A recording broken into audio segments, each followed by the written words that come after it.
when my brother, Tavis, held up two papers, one a letter from the leader of the Republican National Committee, one from the leader of the Democratic National Committee. These were words from persons who are a part of the liars, the deceivers, who have promised us. And what I said in my few minutes, you're not dealing with the real powers. That man can give you a promise that he can't fulfill because there are powers behind him that can undermine anything that he says. Go to the White House and get a promise from the president. He's not the power in America. He's a front man for power.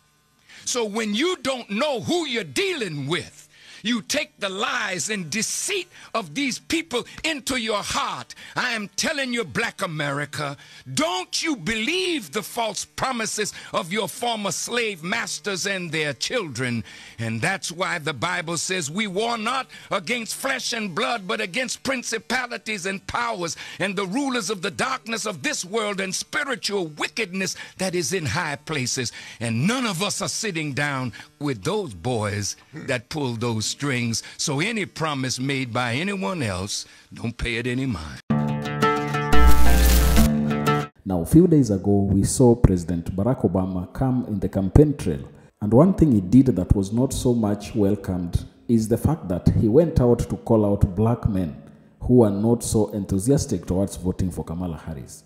Black people came out and told him off and said that the Democratic Party has always taken advantage of black vote without paying them back. So in today's video, we're going to see the perceptions and beliefs of one minister, Louis Farrakhan, of how Democrats have treated blacks and especially President Barack Obama. He says that the legacy of President Barack Obama was only there to favor whites over black people. Listen to what he said and then let's come back and share our thoughts. So you Democrats, you've been in that party a long time. Answer me, what did you get? You got a president.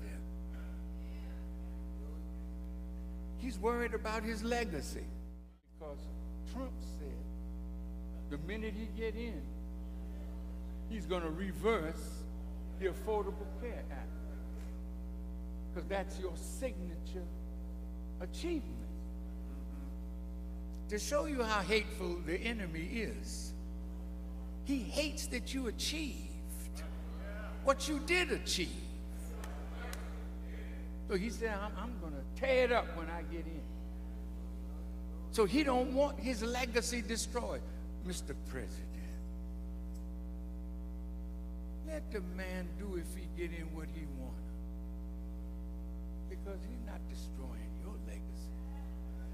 If your legacy is bound up in an Affordable Care Act that only affects a few million people and they're trying to make it really difficult for those of us who signed up, that's not your legacy. But I just want to tell you, Mr. President, you from Chicago and so am I.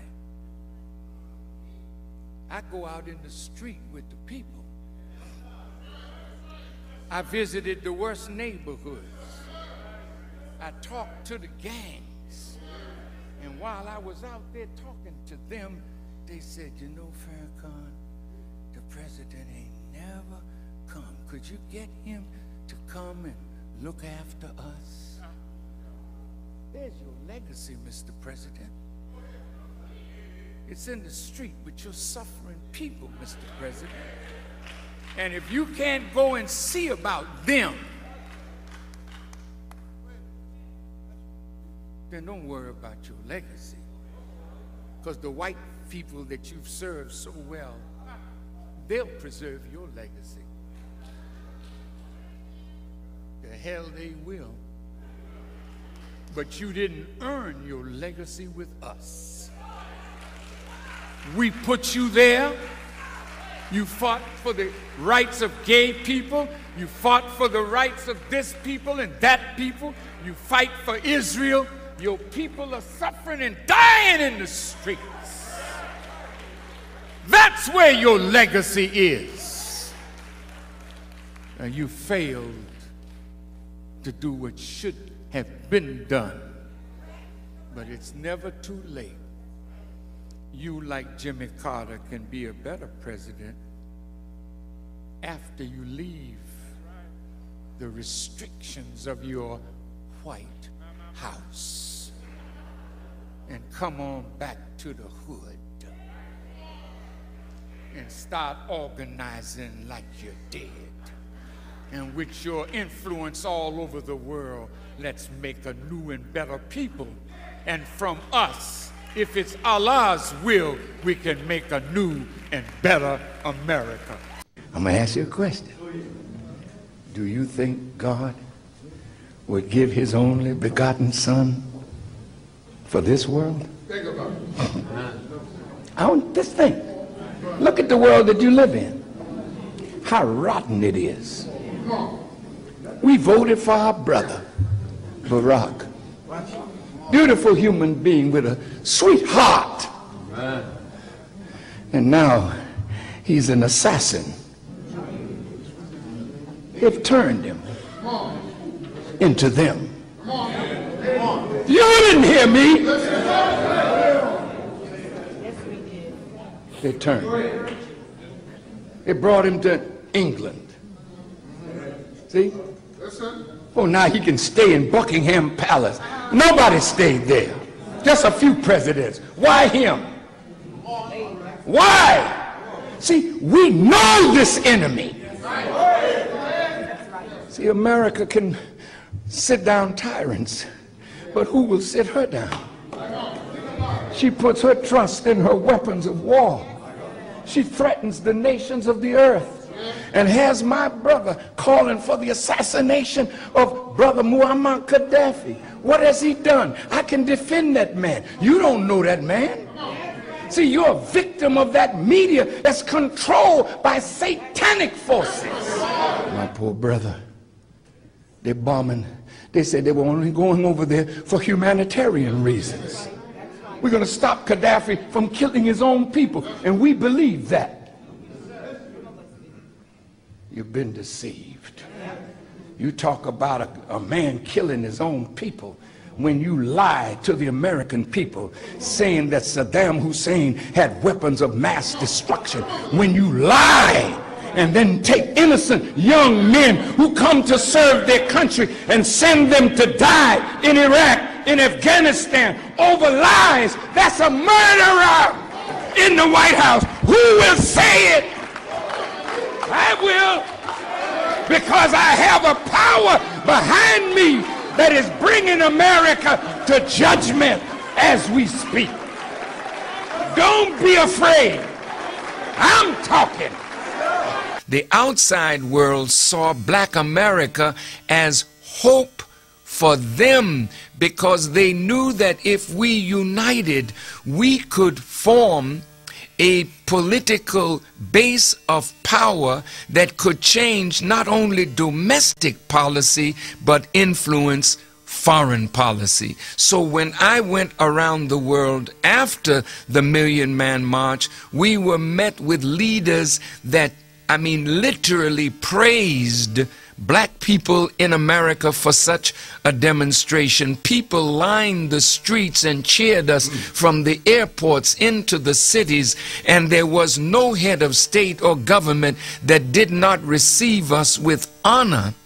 And now the doors to the world are open to us, but we must be prepared now to, when these doors open, to go in and take advantage of the fact that we are an international people, a global people. We are not a minority. We are the majority on the planet, and the whole world is looking to black America because we grew up in the world leader. We understand them better than anyone outside of America.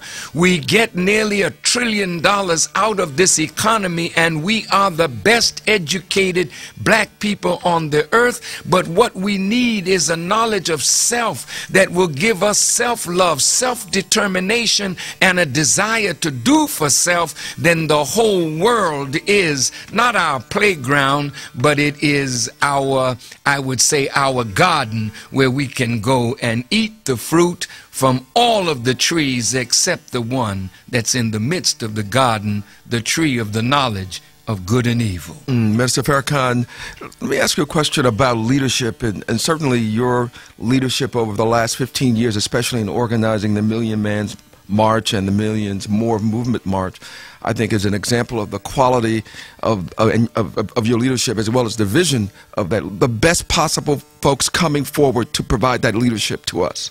I think the best of us is yet to come. The best of us is like the Honorable Elijah Muhammad taught me once. He said, there's a force in the universe that in the darkness a star is being born, and you can't see it, but then that force that's in the darkness will bring that star into view. What that is telling us is we are never bereft of leadership.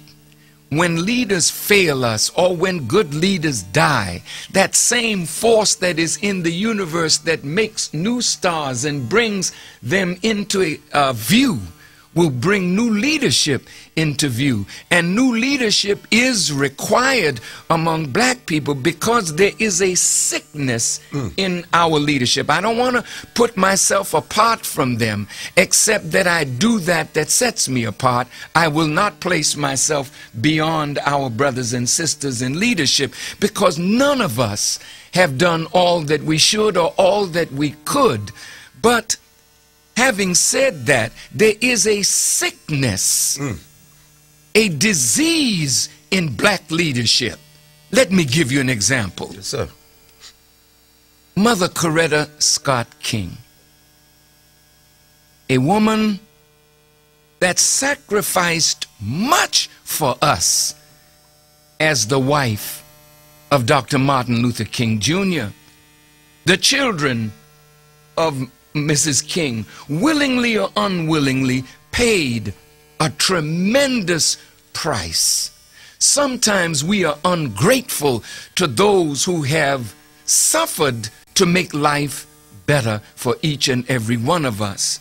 But when Mother King passed, Harry Belafonte, our esteemed brother, who did so much to help Dr. King, who did so much to back the family, was disinvited to share a word from that platform on behalf of Mother King, because he had made some disparaging remarks against President Bush.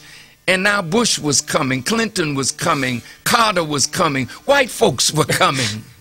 So we could disrespect one of our own because of this sickness in us, that if they don't approve of us, we do not approve of one another. That leadership, that quality of leadership that will only keep their hand in our hand as long as we don't step out of line with white folk.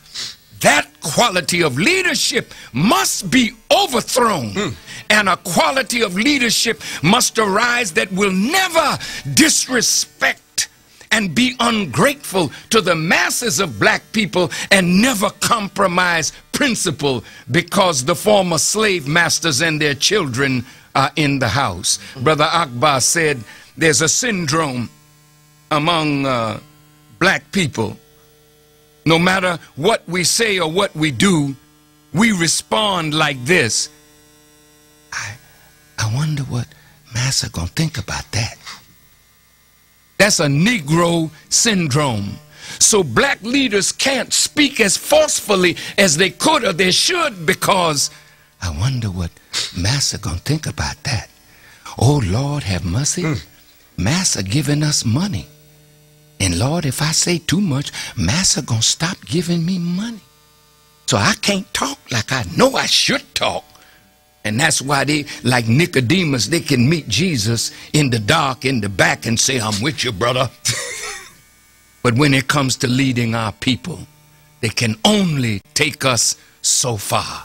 And that's why that young cadre of leadership, those stars that are being born in the darkness, they must rise now and come forth without the poison of loving others more than you love yourself, and wanting to please others before you please yourself. Another part right on this, we're going to take a break. But when we come back, Mr. Farrakhan, you just opened up something that we definitely want to discuss. We've also noticed a shift in some of the black evangelicals in terms of how they relate to you. And we'll talk about that when we come back. You're listening to Open Line, KISS FM. Welcome back. You're listening to Open Line, 98.7 KISS FM. This is the third answer, Brother Mtume, along with his main man, Brother Bob Pickett.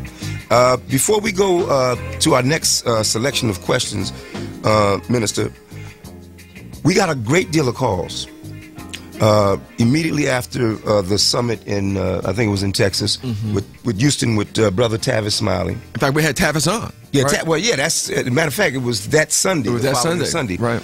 And there seemed to be a misunderstanding. I'm going to call it that. That's putting it nicely. Yeah, well, I'm trying to be nice. The minister said I ain't going to use my regular words. But we were both, Brother Pickett, actually Brother Slade was here too. I mean, actually taken aback by the type of statements that were being made. And actually you were misquoted. As I went back, as I hadn't seen the footage, and when I saw the footage, it was stated that you said burn the house down, when actually you said let the house burn down. But there seems to be a whole issue over the covenant. And as a matter of fact, Brother Belafonte was there, right, and I think it was Brother Cornel West. Now, our phones went off the hook, right, Brother? Oh, it's crazy. Could you please explain Yes. to our audience what this was about? Yes. First, let me say how honored I am, first, to be in the studio with you all. It's one thing to be on the phone with you, but now to be in the studio, I'm happy to be here. And I just want to say to Ron Daniels, Alambe Braith, and Frederica Bay, and all of the believers, and Minister Kevin, and the ministers that are listening by radio, my great appreciation and thanks to all of you for whatever I am and whatever God has blessed me to do. I could never have done it without the help and support of so many whose names I could not remember all to call, but I want to say to all of you, there is no person in leadership that is anything without those who support that leadership. And oftentimes we focus on an individual when an individual is the servant of the mass. So now, you know, I am in love with Harry Belafonte. He's not only a great artist, a great humanitarian, but he is one of the most brilliant minds that we have today. It is the same with Dr. Cornel West and Tavis. Tavis Smiley, as I remember him as a talk show host, I have always encouraged that brother to come up to leadership, because we are bereft of leadership, and I feel that Tavis has the qualifications to be a great helper of our people. Having said that, Tavis, Cornel, and others had a tremendous investment in the covenant. That is a wonderful book that spells out in detail the horrible condition of black people. And even though there are suggestions of solutions, the fact that the problems are so clear, it also delineates the impotence of us as a people. Having said that, I want the world to know that Farrakhan would never disrespect the work of so many that went into producing this marvelous book. But what I said that was misunderstood, and sometimes when you hear a man and you think emotionally that he's disrespecting your work, you don't really hear him. And I guess the shock of what I was saying caused that kind of disturbance mentally and emotionally, so I was not properly heard. Now, Harry Belafonte told me personally, and I read it in his writings, that 2 weeks before Dr. King was assassinated, they met to plan the move in Memphis. And everyone was joyous except Dr. King. He was in a melancholy state. And Harry Belafonte sat with him and said, "Martin, everyone seems so happy, but you seem melancholy. What's troubling you, Martin?" And he said that Dr. King said, "I fear that I am integrating my people into a burning house." And then Dr. King said he wanted his disciples to be firemen. And I said, no, no, no, don't be firemen. Let the house burn. Now, Dr. King did not see a literal fire, but he knew that the house was in fact on fire. The fact that he saw it and wanted his disciples to be firemen said that he didn't start the fire. And the fact that the house is the house of our former slave masters, they would be foolish to burn down their own house. So the question is, how did the fire start? Who started the fire? And what is the fire?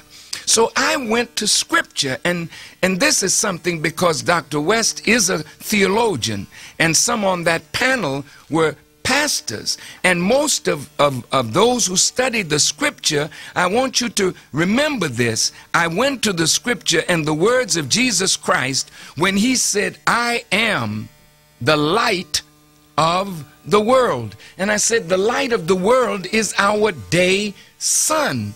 And if you remember when John was baptizing in the river Jordan, he said, "One is coming after me, whose shoes I am unworthy to unlace, and he's going to baptize you with fire and the Holy Ghost." So Jesus comes, and Jesus wishes to be baptized by John, but John knows that this is the one who's coming after him. But he baptizes Jesus with water, but Jesus is a man coming to baptize with fire. Well, what is the fire?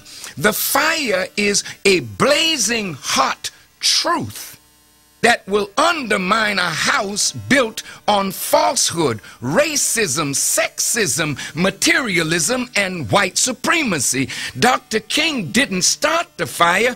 God started the fire. And if God has started the fire, there's no man can put the fire out. And that's why Jimmy Baldwin wrote the book Fire Next Time, because this is the day of the judgment of this system of things. Now, is the house on fire? Yes. Every institution built on white supremacy is on fire. Religion is on fire. The church is on fire because Christianity, as it was preached and practiced, was based in white supremacy. But a black theology now has arisen, and a new church is arising. A new politics is arising. A new education is arising. A new social system is coming out of the old. And that's why I quoted from the scripture that Christ said, "Behold, I make all things new. There'll be a new heaven and a new earth, and the former things shall pass away. I didn't mean to upset you to think that I would burn down the house with our children in it, but the house is burning and our children are in it. And every time Cornell speaks, he's not a fireman. He's pouring gas on the fire when he speaks truth to power. Harry Belafonte is not a fireman. Every time he would call Bush the leading terrorist in the world, he's not putting out the fire. He's pouring gas on the fire. And every time Tavis Smiley will hold a forum to elaborate and elucidate on the problems of black people and motivate black people to get up and do something for themselves, then he's not a fireman. He's pouring gas on the fire. But as the fire burns and the ashes come from the burning of the fire, and we too are set on fire, because as the scripture says, we are born in sin and shaped in iniquity. So our spiritual house is also on fire. But from the ashes, he said, I'm going to make a new heaven, a new earth, and you will be a new creature in Christ. That is what Farrakhan was referencing. Now, the last point is, when you make a covenant is a solemn agreement between people who are declaring their integrity to live up to that which is in the covenant. Who is the covenant with? Are the leaders making a covenant with black America that we will never sell them out for friendship and favor with our former slave masters? We have not made that kind of covenant with our people. Somebody needs to put leadership before black America and lay down principles that either we say we will and then be measured by our word, or get out of the way and let the new leadership arise. Black people, I went to the book of Isaiah. You can't make a covenant with black America when you're living a lie yourself. You have made an agreement with hell and a covenant with death. That's the lifestyle that you live in. You're killing yourself. You're killing your people. You're living a lie. So until you can come up out of that and break that covenant with death and with hell, then you can make a new covenant. But the covenant cannot be with black America before you make a covenant with God. If my people, which are called by my name, will humble themselves and pray and seek my face, then will I hear from heaven, forgive their sins, and heal their land. That's the covenant, and God will never violate his word, as these false people have promised us. And lastly, when my brother Tavis held up two papers, one a letter from the leader of the Republican National Committee, one from the leader of the Democratic National Committee. These were words from persons who are a part of the liars, the deceivers, who have promised us. And what I said in my few minutes, you're not dealing with the real powers. That man can give you a promise that he can't fulfill, because there are powers behind him that can undermine anything that he says. Go to the White House and get a promise from the president. He's not the power in America. He's a front man for power. So when you don't know who you're dealing with, you take the lies and deceit of these people into your heart. I am telling you, black America, don't you believe the false promises of your former slave masters and their children. And that's why the Bible says we war not against flesh and blood, but against principalities and powers and the rulers of the darkness of this world and spiritual wickedness that is in high places. And none of us are sitting down with those boys that pull those strings, so any promise made by anyone else, don't pay it any mind. And we're in the 11 o'clock hour. We want to remind all of you out there, you listen to Open Line on WRKS 98.7 KISS FM. Let's go to the phones, Fatim. We got a lot of phone calls. And let me just remind people, if you would like to join in this discussion with the Honorable Minister Louis Farrakhan, give us a call at 1-800-288-KISS. That's 1-800-288-KISS. Fatim. Okay, and we encourage everybody, if the line is busy, call back because the lines are filled this morning. Okay, let's go out to Princeton to speak with John. Good morning, John. You're on Open Line. Good morning, gentlemen. Beautiful topic, and thank you, Minister Farrakhan, for coming aboard and giving us the opportunity to speak to you. Given the consideration, and I heard clearly what you were stating about the black leadership, and I agree with you 100% on that. Given the plight of the African Americans and where we look today and the country with all the devastation going on in the world, do we as a people, do you feel, do we as a people have the right to vote those characters in Washington and impeach this president, kick them all out and start all over again, because what we have now does not work. And if we don't do that, this country truly will be destroyed. Thank you, All right, thanks, John. President Bush is really taking the country down at a very fast pace. He's born to do this. He can't help himself. He's an empty vessel that was looking for the right idea that he could latch onto. And the neoconservatives who offered this idea of an imperialist America, a global America, they offered it to President Clinton. He turned it down. But President Bush was made for this, so he accepted the ideas of the neoconservatives, and he is now the chief exponent of an idea that is taking the country into ruin. You can vote him out and vote his administration out, but you still won't get the powers that controlled Clinton when he was in, controlled Carter when he was in, controlled Nixon and Reagan when they were in. No, my brother, there has to be a sweep. That's why Christ comes with a government on his shoulders. For unto us a child is born, a son is given, and a government will be upon his shoulders. And he shall be called Wonderful Counselor, the Mighty God, the Prince of Peace, the Everlasting Father, and of the increase of his government of peace there shall be no end. All of these governments of the world have failed in their stewardship of human beings.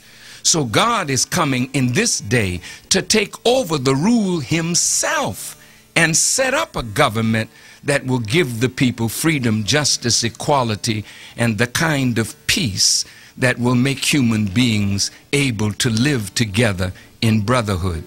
So I thank you for your question, but you can vote if you want to and vote this out. But whatever you vote in, believe me, it's the same thing that you just voted out. Because when you sit in that seat, you don't see the electric shocks that come up under it to let the boy sitting in the seat know there's another power here that you better pay attention to. So all of your votes, whether it's for the mayor of the city, whether it's for the city council, whether it's for aldermen or whatnot, these are offices that good can come from, but there is so much evil under this good that if you don't continue to wash your representatives in the pool of Siloam, they too will become corrupt and compromise away the future of our people. What's this power? What's this power? Excuse me, I mean, you've alluded to this. This power is absolutely Satan. That's why in the book of Revelations, I get an awful lot of flack. I get people who call me anti-Semitic. I want to say to the Jewish people of New York City, I have never hated the Jewish people or hated people because of their faith tradition. Don't put me in that ugly bag. But look, if you believe in the scriptures of the Bible, do you want to throw away the book and call the book anti-Semitic? In the book of Revelations, go get it, pick it up now. In the book of Revelations, chapter 2, verse 9, it says, I know the blasphemy of those who say they are Jews and are not, but I will make them of the synagogue of Satan. Why is it blasphemy to say that you are a Jew and yet fail to live up to what is required of a Jew? A Jew is not a race. A Jew is not a nationality. A Jew is a state of being in a covenant relationship with God based on obedience to his laws, statutes, and commandments. So when I say that I am a Jew and then I promote the very thing that is against the laws, statutes, and commandments of God, I am not a Jew. I am a satanic force operating under a good name. Everybody that wears a cross is not a Christian. Everybody that says I'm a Christian is not Christ-like. And everybody that says they're a Muslim is not in submission to the will of God. So this hypocrisy that is in religion, that Satan has absolutely taken over the houses of God. So Satan is the boss of government today. Satan is the boss of religion today. Satan is the boss of education today. Satan is the ruler of art and culture today. And this is why the people are steadily going down, down, down into more debauchery, more filth, more ignorance, more rape and robbery and mayhem, because Lucifer has been set loose, but his time is up. You know, the third answer often has a phrase that he uses, right wing, left wing on the bird is all the same. Don't matter, it's on the same bird. Let's go back to the phones, Batim. All right, let's go. Let's stay out in New Jersey and let's speak with Ken. Good morning, Ken. You're on open line. Yes, brothers. Thank you, Brother Minister, for being here today.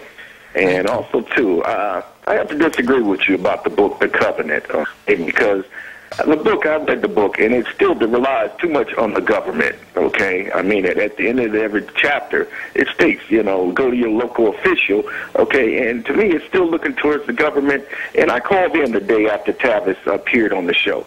That day, rather, when Tavis appeared. And it seemed to me Tavis' anger carried on to the next day about after you appeared. It seemed that, you know, they wasted 20 minutes of time to basically disallow what you had just said at the State of the Black Union.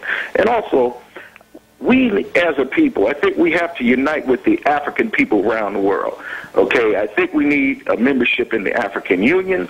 Okay, I think, you know, African Americans deserve a right, a voice to speak on an international level. We have to take that voice to the African Union and let it speak for us, and let other African leaders, okay, help us in our cause here. And also, too, the 8th Pan-African Congress is in Harare, Zimbabwe this year in October. Will you be attending? And do you suggest that we attend? All right, thank you very much. Thank you, brother. No, I'm in total agreement with you. See, that's the weakness of the book.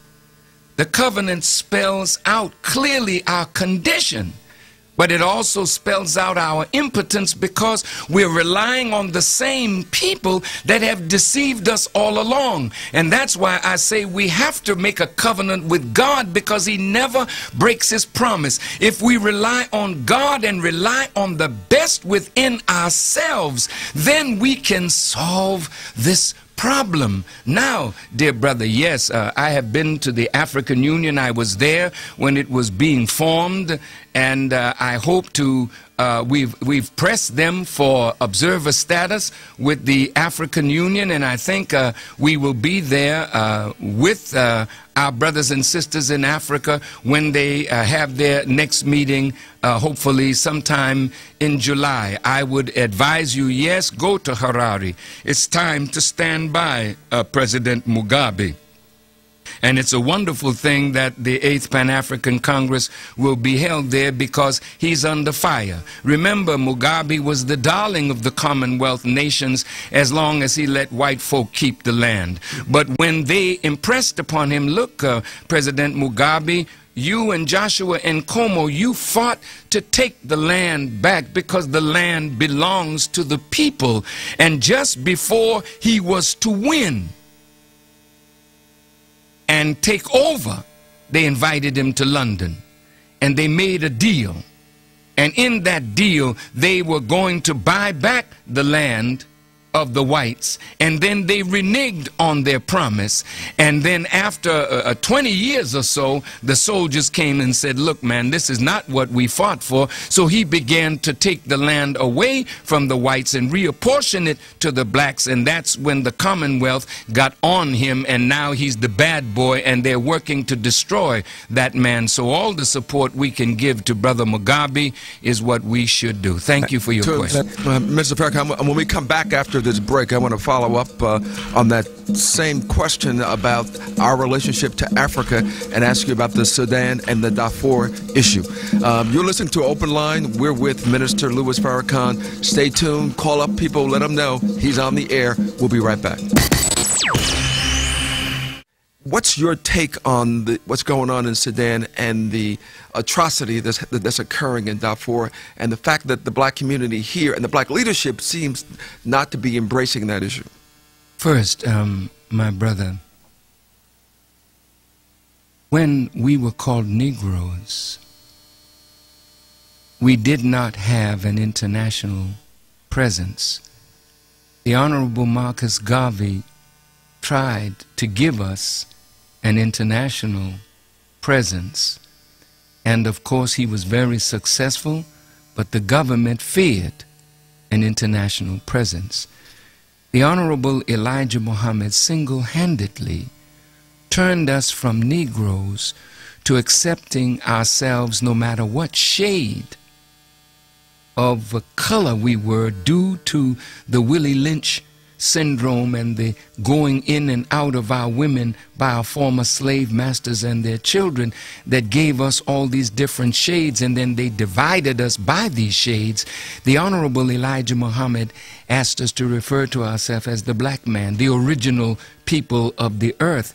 And when we saw ourselves as black people, then every person of color on the earth, we identified with them. So in the 60s, nothing could happen on the African continent that black people in America were not concerned with. Nothing could happen in the Caribbean or in Brazil or in Central America or in the islands of the Pacific, where black people were concerned, that we didn't feel them, because a nervous system was being created for black people, that we felt the pain of one another wherever we were on the earth. But after Malcolm was assassinated and Martin was assassinated and Elijah Muhammad was gone, notice the shift in language. We were no longer black. In New York City, there were several black shows. There was Black News. Was there Positively Black? There was the national program with Tony Brown called Black Journal. Right. After the death of these giants, now the wise people said, let's change the language so we can change their focus and give them a new understanding of who they are. So subtly, there was no more Black News, no more Positively Black. Black Journal became Tony's Journal. And all over America, wherever black was describing that program, Black Star in Baltimore, that left. And then the new language was the minority, the disadvantaged. Then came African American. And what was happening is a severing of the nervous system that black had made, tying us to the struggle of black people all over the world. So now there can be a Darfur. Who cares? That's not us. There can be a Rwanda and Burundi. Who cares? That's not us. So we don't feel suffering until there's a Katrina. Oh, that's us. But what's going on in Haiti, that's not us. What's going on in Brazil, in Costa Rica, in Colombia, in Nicaragua, in Guatemala, that is not us.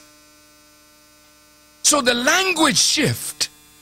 Now let's go to Darfur. If you notice, on the mall, 95% of those who were present were Caucasian. I'm not going to denigrate their sensitivity to suffering, but the reason that blacks were not there is because the blacks who could make something happen were never invited.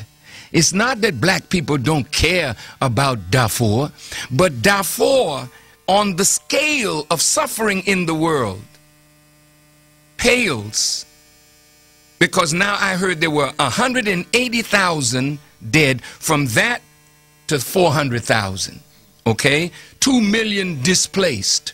But in the Democratic Republic of the Congo, 3.5 million have died. No talk. In northern Uganda, with the Lord's Resistance Army and the walking at night for the children trying to run away so that they would not be kidnapped and made to fight against the government in Kampala. No talk. Why Sudan? For the last 15 years, Sudan has been on the agenda for regime change. Regime change because Sudan housed Palestinian resistance fighters.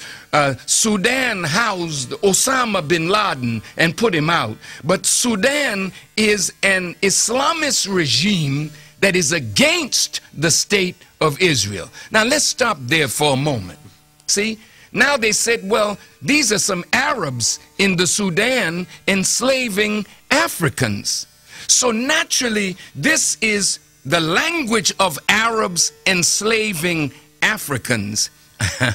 This is so clever, and the media pushes that so that there would come a natural hatred of blacks for Arabs, so that Arabs look like the real culprits here. Well, you don't know this, but I and my national, international representative, Akbar Muhammad, who's in the studio with me, who I want to speak on this in just a few moments, he and I were together on a peace mission.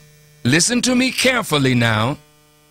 How many years ago was that, Brother Akbar? Over 10 years ago, wasn't it? It was 1994. 1994, 12 years ago. Now, I went to Ghana and spoke with then President Jerry John Rawlings.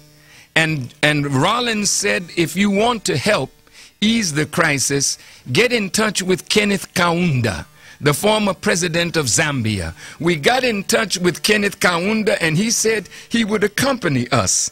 And so we went to Kenya and met with President Arap Moi, who at that time was over that group of nations that were working for peace. What is it? IGAD. IGAD, E-G-A-D. So when we met with President Moi, he sent us to Uganda, where we met with President Museveni. But the most important meeting was a meeting with Brother John Garang, who for 20 years was fighting the government in Khartoum. Now, why was there a fight? Was it over slavery? Akbar, you were with me. At no time during our talk with John Garang, which was 4 hours in length, was there ever a mention of slavery. Right, never mentioned. But when I mentioned the word justice, then John Garang's wife broke down and cried and said that I was the only person who came that talked about justice. Now, what was the injustice? The Arabs have mixed their blood with the Africans that live in the north. They are Arabized and Islamic. And the same racist poison that has poisoned the bloodstream of Islam has made the Arab North feel superior to the Christian animist African South. The South is black, black, black, so black till there's blue in their color. So when you have, like the enemy has done to us, when you're lighter, you think you're better than your black brother or sister. And in New Orleans, when I just left there, they told me about the brown bag, that if you walked in a place and you couldn't pass the brown bag test, meaning your color was darker than the bag that you carry your liquor in, you couldn't go in certain places. And in Washington, D.C., y'all know that there was an elitist attitude among light-skinned black people against dark-skinned black people. The same game that the enemy has played here and in Africa. Now he's dominating that scene now in Sudan. Now look at the Sudan. It's the largest landmass country, I think. That's right. On the African continent. If it were fully developed, it could feed all of Africa. In the south, there's an abundance of oil. And if you remember in Nigeria, in the eastern part of Nigeria, they wanted to break that part off years ago and call it Biafra. And it ignited a civil war. And the civil war was to unite that which gave them power, because there was a regime in Lagos that the government of America and Britain did not like. Now what you got in the West, Brother Akbar, tell the audience, because I sent Brother Akbar there to look into the situation in Darfur, and James M. Toomey went himself. Tell them about the Janjaweed, tell them about the government, tell them about the farmers, tell them about the herders, tell them what is really happening on the ground there, and then we'll come back to why no black people were there on that mall. Yes, Brother Minister, with your permission, first, thank you very much. I'd like to say to the audience, you know, we have a saying, when there's darkness, stand still. And most black people in America did not participate because the cloud that was around it that they really didn't understand. And then they were not invited in mass. They tried to get some to come. So the standing still is because they've heard so many different things. One of the things I want to start off where the minister left off at, when that peace accord was signed in the South, immediately this conflict broke out in the West. Now, until the last 5 days, most people in America knew nothing about the rebel group that started all of this. They had a peace accord in Abuja. The Sudanese government said that they would sign. The rebels first resisted. Bush sent the Deputy Secretary of State there to force the rebels. Now, how could you force the rebels to sign unless you got some clout with them, or were you supplying them with money and weapons and so forth, and you told them that this is what you have to do at that time? But the tragedy is that if you look at the government in Khartoum, now whenever we look at the world and you talk about a government, Brother Minister, if you talked about Iraq during the time of Saddam Hussein, they'd show his picture. If you talked about Syria, they would show Assad. If you talked about Saudi Arabia today, they would show King Abdullah. If you talk about Egypt, they would show Mubarak. They've talked about the Sudan, but if I asked an audience across this country, what does the president of the Sudan look like? Most people do not know. He just went to Iran to meet with the leader of Iran, and very little information showing him in a picture with him, because he is as black as Akbar or either blacker. So he doesn't fit the script of the Arab who's killing Africans. Last week, the Washington Post published the 5 facts about Darfur. One of them on there that was blaring, and Mtumi, you can bear witness to this, is that all of the people are black. So if you talk about Arabs killing Africans, Mtumi, you went into a room when you were there. I went into the same room, and the man said, would the Arab tribe leaders stand up, that include the ones that are called Janjaweed? And when they stood up, they were all black. He said, now will the African tribes stand up? And they were all black. And so everybody, we looked at each other, because the picture in America is that these white Arabs are killing Africans. And the brother said clearly, what makes them the Arabs, they only speak Arabic, and they're herders, or you would call nomads. They do herding. What makes them Africans is they speak an African language and Arabic. They're all Muslims, and so they've had this clash for 500 years. This conflict with the rebels exacerbated it, because the government did go in and form a militia. And this militia was not to make people suffer in murder and rape, but it was to root out the rebels who had taken shelter among the villages and the people. And this picture is not seen in America. Yeah, that's a good history lesson. Well, if I could just finish that point. You see, when you see Senator Tom Lantos leading the march on the Sudanese embassy, when you see Elie Wiesel, these are Zionists. These are pro-Israeli Zionists. Why are they leading the march? Do you really think that they have compassion for what is going on in Darfur? See, human suffering is human suffering. Don't tell me you have compassion for the blacks that are suffering in Darfur, and you got Palestinians suffering under your nose, and you don't care nothing about that? Come on. If there's 3.5 million dying in the Congo, you say nothing about that? The people that are dying in Uganda, you say nothing about that? No. Then what is the motive sitting up under this? This is what black people have to look at. It is that there's oil in the West, there's gold, there's uranium, and there's a 500-year fight. Like the early plains, you know, if I was a cattle rancher, you know, and you were a sheep herder, and we didn't like the sheep herders, and there's a fight between the cattle ranchers, the sheep herders. Then the railroad comes in, and they start taking the land. So all these boys fighting each other in early American history.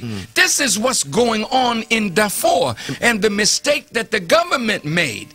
But sincere, they saw these herders that were going to fight against the rebels, and they armed them. But then that 500-year-old hatred that's in them took precedence over rooting out the rebels, and the massacre began and so forth. So what I say to black people, you know, when the former slave masters who didn't care about lynching, who didn't care about our suffering, who don't care about what happened in Katrina, don't you be deceived that they care about what's happening over there and they don't care what's happening to us here.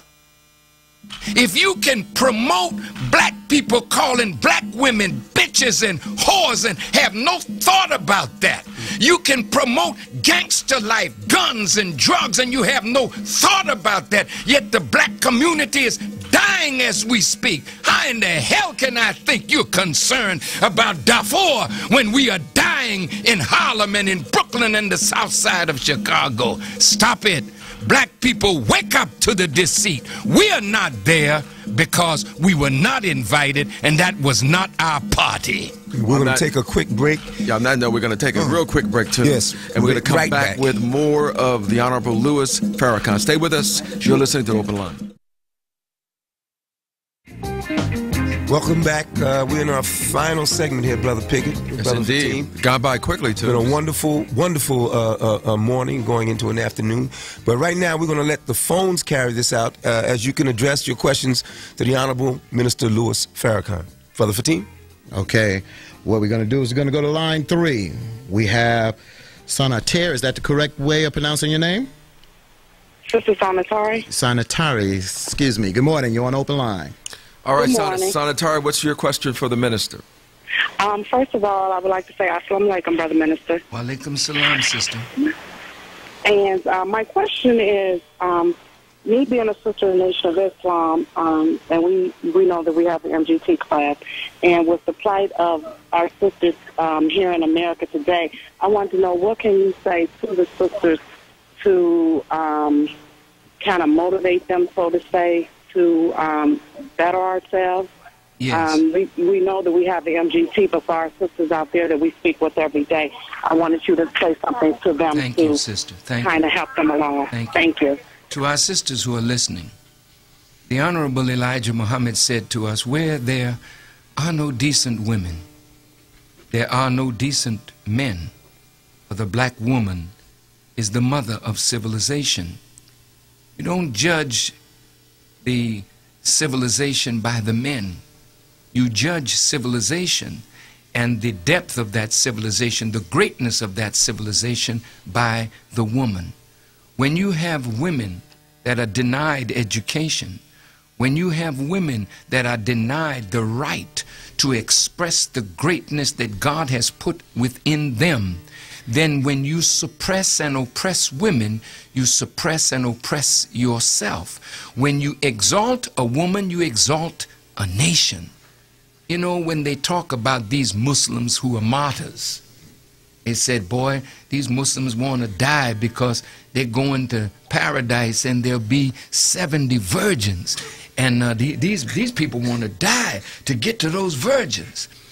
But my dear brothers and sisters, look, the Bible teaches that a virtuous woman is more priceless than silver and gold. The Quran is giving us a picture of paradise. A man surrounded by 70 virgins. The number 7 means infinity. When you are surrounded by virgins, you are surrounded by virtuous women. And when you're surrounded by virgins, then there is no adultery, there's no fornication, so you're in a heavenly state because the women are honored and respected and their virtue is honored and respected. That's not talking about dying to see that kind of life.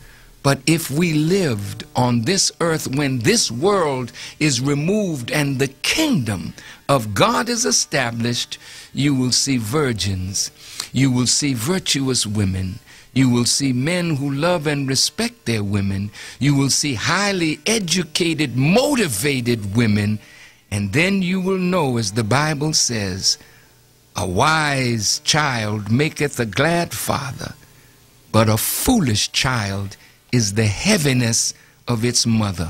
So rise up, black women, come away from the foolishness of the television and immerse yourself in seeking knowledge. For the greater you are, the greater will be what you produce from your womb. May God bless you. Okay, let's go to East Harlem and speak with Melvin. Good morning, Melvin. You're on open line. Well, good morning, brothers. And salam alaikum to the minister. Wa alaikum salam, dear brother. Yes, sir. First of all, I would just like to start by saying that I thank Almighty Allah for his coming in the person of Master Fard Muhammad and for raising up from among us a divine leader, teacher, and guide in the most honorable Elijah Muhammad. And I thank both of them for you and for the members and believers of the nation. And I say that, believing that, even though I'm not a registered Muslim. But, sir, my question is to you is the dilemma that I'm facing in my thinking now in regards to, immigration. Not too long ago, Reverend Sharpton and Reverend Jackson went to Mexico to confront President Fox on his statement that they were coming here and they were doing jobs that even, and I put that in quotes, that even blacks won't do.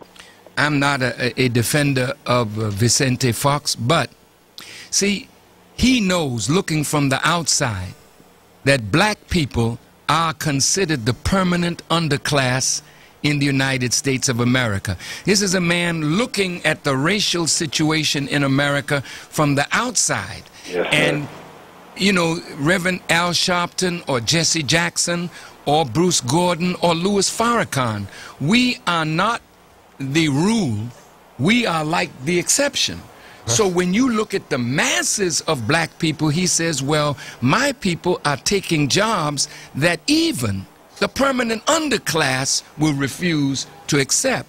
Now, none of us will go out in the hot sun and pick the fruits and vegetables that the Mexicans wish to do. They're great landscapers, but They are taking jobs that we would love to do. And if you go all across America, you see road construction going on. Very few blacks are on those jobs, but the construction people are hiring Mexicans. In the house building boom, we would love to be a part of that, but they hire Mexicans because we now became part of the union. And as part of the union, that meant that we would get higher salary and wage considerations. My dear, dear brothers and sisters, Pharaoh has let you go. But it is you that don't want to go. Years ago, it was Hattie McDaniel's type that was the maid, the butler, and all of that. You go now, go see the movie Sentinel. When the rich man's house is open, it's a fat Mexican woman, it's a fat Latino that's the butler. We are no longer present. And I'm telling you, Pharaoh has dropped you. So in my conclusion, the Honorable Elijah Muhammad said, when the sea takes a body down and destroys it, it gives that body up to the surface so that the loved ones may claim that body. And if no one claims that body, then the sea destroys it. White folk have let us go, except for the few that are in corporate America, the few that can fit in this society. But the sea now has given us up, like Pharaoh said, all right, Moses, take your people and go. And when Moses was getting ready to take them, Pharaoh had a new thought. He said, no, send the army and kill them. And that's what's going on right now. As we speak, they've let you go. The sea has given you up, but you are not claiming yourself, and it looked like nobody is claiming you, so the sea is taking us down, and the government has said, wipe them out. We are on a death march right now. Now that is Mr. Louis Farrakhan, who has spoken quite candidly about the issues affecting black people and why there is no need of trusting the system which has over the years impoverished black people and looked at black people as just voting machines and not human beings who deserve respect or even some sense of human dignity, as we can say. So over the years, critics have argued that the Democratic Party has taken black voters for granted, exploiting their loyalty while delivering insufficient progress on issues that directly affect the black community.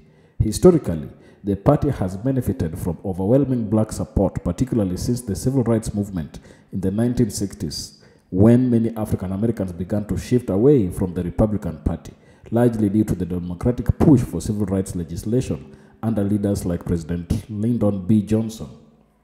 However, despite this loyalty, there have been numerous instances where critics contend the Democratic Party has failed to sufficiently address systemic problems impacting black Americans. One of the most common criticisms is that while Democrats court black voters during election campaigns, offering promises on racial justice, economic equality, and police reforms, once in office, these promises are often either watered down or not fully pursued. For example, despite a Democratic majority in various periods of governance, black communities continue to face persistent racial disparities in education, employment, housing, and criminal justice.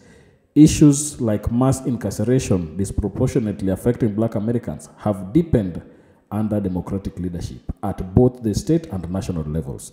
Policies like the 1994 crime bill signed by then-President Bill Clinton, which intensified policing and led to higher incarceration rates for black men, are frequently cited as a prime example of the party's role in exacerbating issues within black communities rather than addressing them. The resilience on symbolic gestures rather than substantive policy reforms is another point of critique. For instance, while Democrats frequently highlight diversity and inclusion, many argue that their policies and actions have failed to tackle the structural roots of inequality. This disconnect between rhetoric and action is evident in discussions on police reforms. Despite widespread protests following the killings of black individuals like George Floyd, meaningful changes in policing and accountability remain largely unachieved. Additionally, many Democrats have been accused of assuming that black voters will continue to support them without requiring the party to engage more meaningfully with their concerns. As a result, black voters may feel politically neglected, as their critical role in delivering electoral victories often does not translate into concrete political gains. In summary, while the Democratic Party has been a refuge for black voters, the lack of significant progress in addressing the community's core concerns has led to growing frustrations and criticisms that the party is misusing their loyalty without meaningful change. So we are seeing that it is evident everywhere that black voters have always been taken advantage of, and the Democratic Party does not really pursue policy changes that favor blacks. All they do is they ride on black votes to get to power and get their positions, but don't really dig deep into ensuring that they get to the structural root causes of inequalities and challenges that continue facing black people. I like what Minister Louis Farrakhan has said, and I think if we go deeper into analyzing all of these issues, we're able to see that the challenges that most blacks face are things that, if proper policy changes are installed by the Democratic Party, we can see serious changes as we may deserve. So if you find value in this content, please don't forget to subscribe to our channel, like this video, and also share. You can also support us by buying us a cup of coffee. Thank you, and may the good Lord bless you. Goodbye.